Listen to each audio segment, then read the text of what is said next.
çështje shumë e rëndësishme te filozofia e votës, domethënë çështja e votës, pse votojnë njerëz, si votojnë. Secili person voton atë që ai mendon se është më i mirë se sa të tjerët.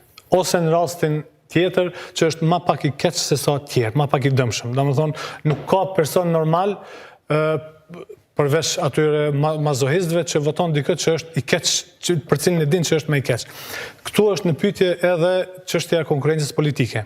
Domethënë ka qenë obligim i opozitës që me qartësu, me kristalizu që kjo çka po thot zoti Kurti nuk bëhet, sepse nuk mundet një kryetar i komunës, domethënë nuk mundet me pas Mitrovica këtë peshë që po ja jep politikisht në këtë mënyrë. Domethënë mund ta ketë nëse shkohet me aspekt diplomatik, por në këtë mënyrë me kryetar komune, me aty drejtori nuk mund të bëhet Bashkimi i Mitrovicës. Mund të ketë tentime populiste, të cilat do të kthehen ose nga Kfori, ose nga gjykata kushtetuese, ose nga ndonjë instancë tjetër, por kjo nuk bëhet. Një gjë që dua ta qartësoj, domethënë ne e pam qartë edhe në raundin e parë, edhe në raundin e dytë se çka dëshiroi zoti Kurti. Por nuk e patëm të qartë absolutisht çfarë dëshiruan opozitarët. Zoti Memli Krasniqi edhe zoti Lumir Abdigjiku. Sepse zoti Kurti në këto zgjedhje ka pas vetëm një betejë, e ka pas vetëm Mitrovicën. Edhe sikur të kishte dështuar në Mitrovicë, kjo do të ishte një goditje shumë e madhe për të.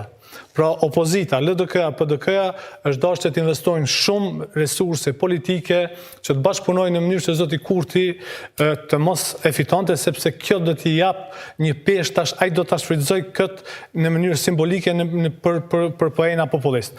Kjo është e para. E dyta, nuk guxojnë që t'jenë të barazlarguar LDK-ja nga PDK-ja si në raport me zotin Kurti, sepse kështu do të humbit. Kjo do t'ja ofrojë zotit Kurti të piu një kush edhe për 100 vjet, domethënë kështu me këtë çështje. E treta, raundin e parë.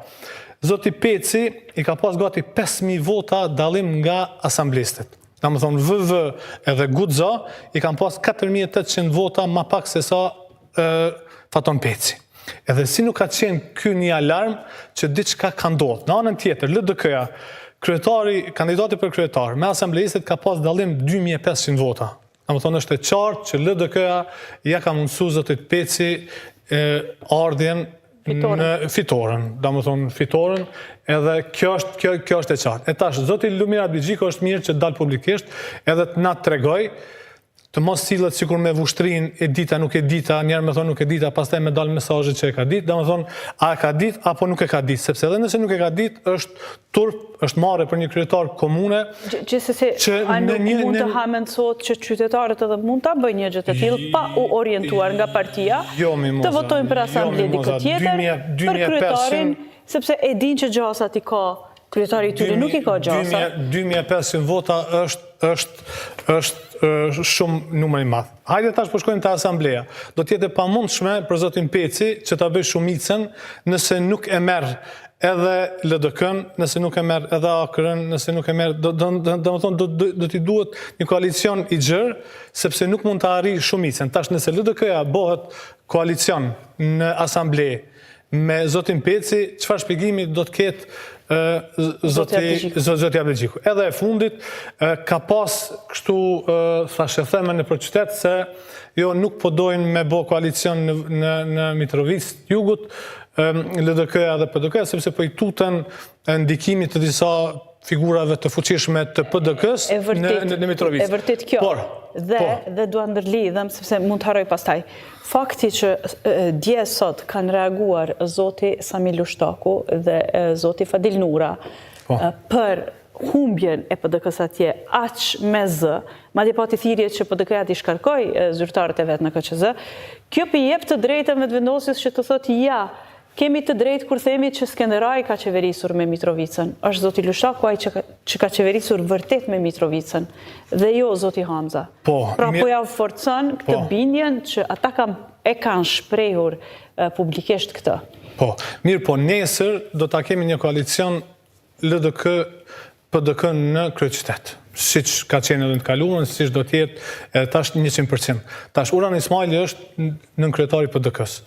Edhe Prishtina është pakrahasimisht më profitabile për një person, qoftë zoti Lushtaku, nëse ka synim me intervenu, do thot, për me përfitu financiarisht me tender ose ku me di qka, edhe tash pse në kryeqytet po bëj ka me bo koalicion LDK-PDK, e në Mitrovic nuk po muj ka me bo LDK-PDK, për me e parandalu zotin Kurti në betejën e tij të vetme, po e përsërish, në betejën e vetme. Domethënë goditja do të ishte e jashtëzakonshme. Unë mendoj që PDK LDK-ja kanë bërë një gabim shumë të madh strategjik, veçanërisht LDK-ja, e cila ja ka mundësu zotit Kurti një fitore, të cilës do t'ja shesh sherrin në nivel qendror, sepse këtë populizëm, këtë zell, këtë entuziazm populist që tash do t'a shohim edhe në Mitrovic nëse çdo gjë përfundon mirë, me elemente dhe me vendime të cilat do t'a energjizojnë, do t'a mobilizojnë atë diellin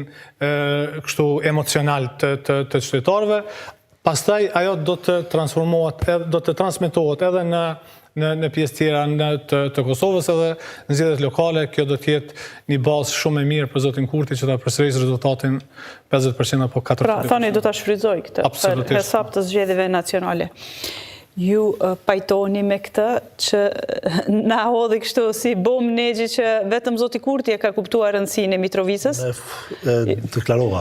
Ideja është, si që tha dhe zoti Muhaxhiri, kushdo që mendon që çështja e Mitrovicës dhe pjesës veriore në përgjithësi është çështje e Mitrovicës, e ka gabim.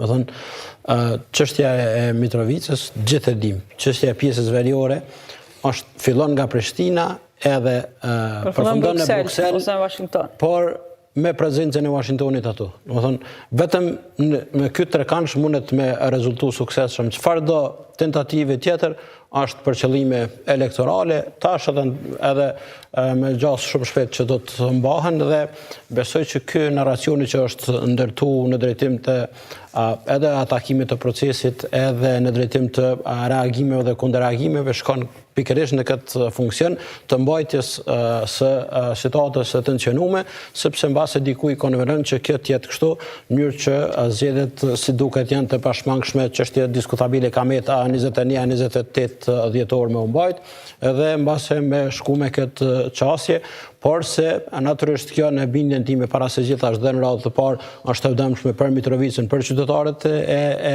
këtij vendi, sepse zhvendoset vëmendja nga problemet që i përmendi zotëriu që janë të përditshme për qytetar, dhe mbi të gjitha natyrisht nënkupton edhe një qasje që në bindjen time ka qenë jashtëzakonisht gabim, mos përfillse në raport me këshillat, me